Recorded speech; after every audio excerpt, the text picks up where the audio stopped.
Bonjour à vous très chers téléspectateurs des Zonards Télévision, heureux de vous retrouver encore une fois, c'est mardi 29 avril 2025 pour vous informer. Bienvenue dans à la une de ces jours. D'abord, la presse congolaise en République démocratique du Congo parle du retrait de la SADC, de la mission de la SADC de la ville de Goma, en passant par le Rwanda, un sujet qui a été vraiment débattu dans la presse et nous allons y revenir dans cette production. Et puis nous allons parler aussi de la situation au front, dans les Nord Kivu et dans le Sud Kivu. Le front ont une fois de plus bougé. Les forces armées de la République démocratique du Congo, alliées au Wazalendo, se sont affrontés encore une fois de plus contre le mouvement de l'AFC M23. Nous allons revenir avec beaucoup de précisions sur ce qui s'est passé aujourd'hui sur les lignes des fronts. Et puis dans le Massissi toujours, la société civile de cette partie alerte sur un mouvement de l'AFC M23 qui continue de se concentrer dans cette partie et qui continue de se ravitailler en hommes et en matériel. Nous allons y revenir aussi dans cette production. Mais pour finir, nous allons aussi parler de cette visite de la première dame de la République démocratique du Congo aux déplacés des guerres qui sont, aux réfugiés qui se sont réfugiés au Burundi, donc qui ont fui les affrontements en République démocratique du Congo pour se réfugier au Burundi. Nous allons en parler dans cette production, mais ce sera juste après ceci.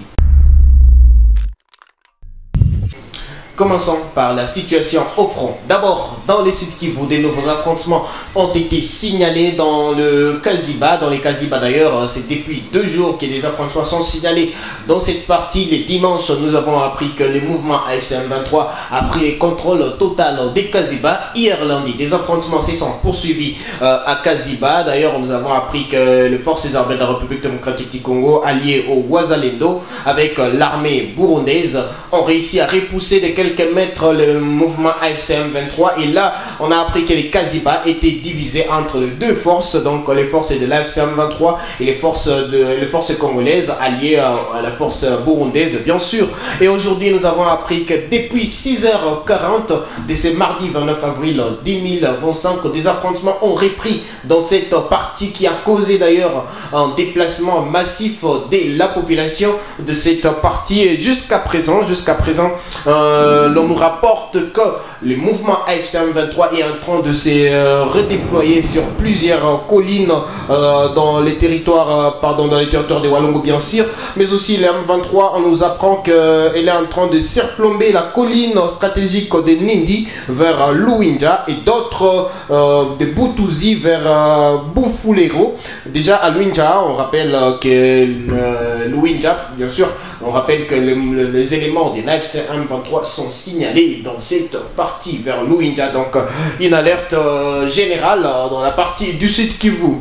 Et puis au Nord Kivu, les affrontements ont été signalés aujourd'hui dans l'agglomération de Kashuga. Dans l'agglomération de Kashuga, c'est dans la province du Nord Kivu, dans les territoires des Massissi, groupement Bachali Mokoto plus précisément. Donc, des affrontements ont été signalés dans cette partie depuis 5 h du matin, rapportent les sources locales de cette partie. Mais on nous apprend que l'AFC M23 se serait retiré de Kashuga parce que déjà dans l'après-midi, on a appris que les éléments Wazalendo étaient visibles dans les Kashuga centre après le retrait de l'AFC M23. D'ailleurs, un retrait que les Wazalendo disent une fuite face à la puissance des feux de Wazalendo. Donc voilà, dans les Kashuga, on apprend en tout cas que le M23 se serait retiré dans cette partie pour se repositionner dans les alentours de l'agglomération des Kashuga.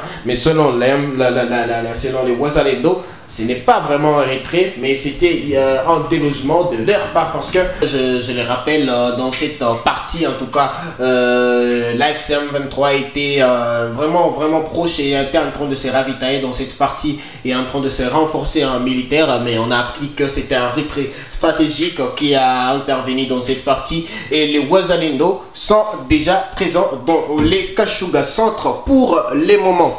Et puis, aujourd'hui même, la presse a une fois de plus rapporté que les éléments de l'AFC M23 sont une fois de plus en train de se réorganiser dans le groupement de Luberiké. Luberiké, c'est dans le secteur de Wanyanga, donc sur l'axe Kibati-Kachebere. On apprend que les mouvements AFCM 23 est en train de se renforcer sur cette partie-là, se ravitailler en militaire, en équipement militaire et en homme, ce qui d'ailleurs inquiète la population de la place, qui alerte sur une éventuelle préparation des combats dans cette partie de Kibati, parce que Kibati Kachebere, on a appris depuis quelques jours, la semaine passée d'ailleurs, Kibati était le centre des affrontements où le M23 était en train de déloger les Wazalendo qui délogeait le M23, et en tout cas on a appris que sur cette partie il y avait beaucoup d'affrontements qui se sont poursuivis sur les fronts. Donc voilà, on reste encore une fois en train de suivre la situation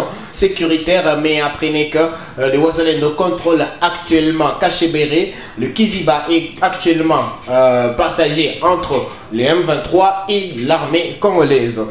Et puis parlons de ce retrait de force de la SADC de la ville de Goma. Un retrait qui intervient alors que la ville de Goma est sous l'AFC M23. Je vais revenir sur la petite histoire. Ce qui s'est passé, c'est que les forces de la SADC s'étaient déployées en ville de Goma, d'ailleurs en République démocratique du Congo, pour assurer la protection de la province déjà qui était en train d'être menacée par l'AFC M23.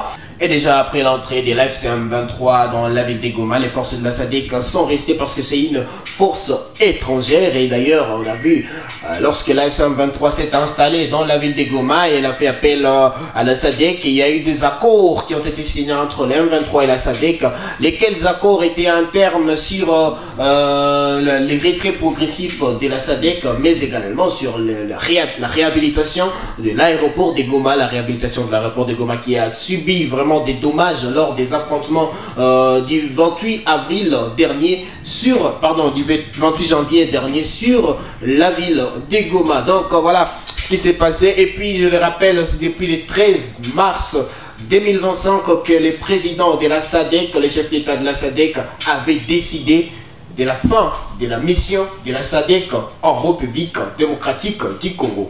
Et puis le retrait devrait normalement se passer par l'aéroport de Goma, mais après l'attaque qui était survenue sur la ville de Goma, où les M23 ont accusé la SADC d'avoir aidé éventuellement des Wazalendo qui auraient attaqué la ville de Goma, le M23 a durci son ton contre les forces de la SADC et a demandé un retrait sans délai. Et voilà, c'est à ce retrait sans délai que nous sommes en train d'assister ce mardi 29 avril 2025. Donc les contingents de la SADC, là ce sont des contingents sud-africains, des contingents tanzaniens qui ont quitté la ville de Goma. On n'a pas donné les chiffres exacts, mais il paraît que ça peut aller jusqu'à 200 quelques éléments de la SADC qui ont quitté la ville de Goma aujourd'hui, et d'ailleurs qui ont quitté avec leurs effets militaires, passant par les Rwandais.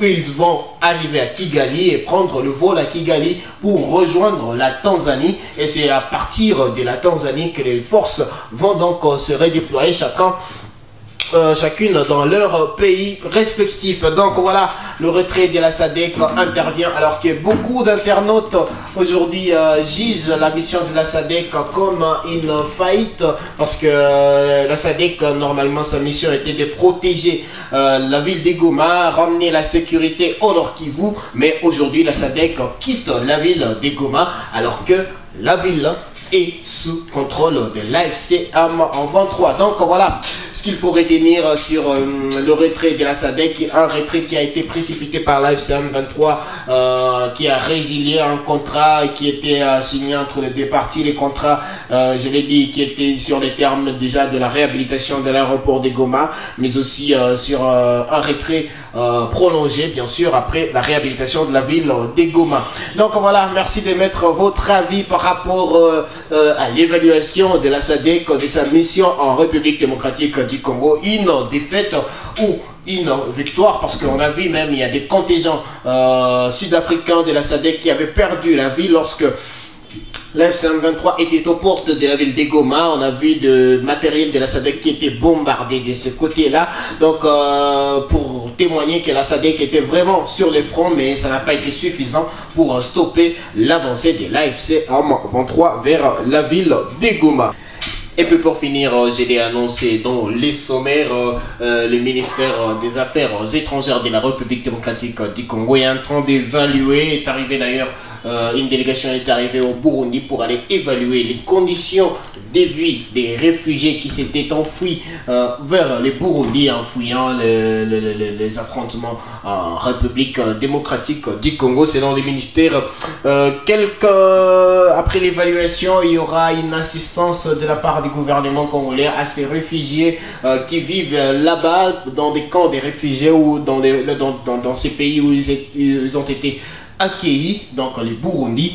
Donc on a vu aussi la première dame de la République démocratique du Congo, Denise Nyakeru, avec sa fondation DNT qui est arrivée aussi là-bas pour apporter son assistance à ces réfugiés congolais qui vivent au Burundi. Donc voilà, nous allons suivre la situation de très près et vous revenir avec beaucoup de précisions par rapport à ce qui va se passer de ce côté-là. Donc merci à vous de nous avoir suivis jusqu'à la fin. N'oubliez pas de vous abonner pour ne jamais manquer l'actualité sur Zonar Télévision. J'étais Sylvain Kandoké à la présentation. On se retrouve à la prochaine.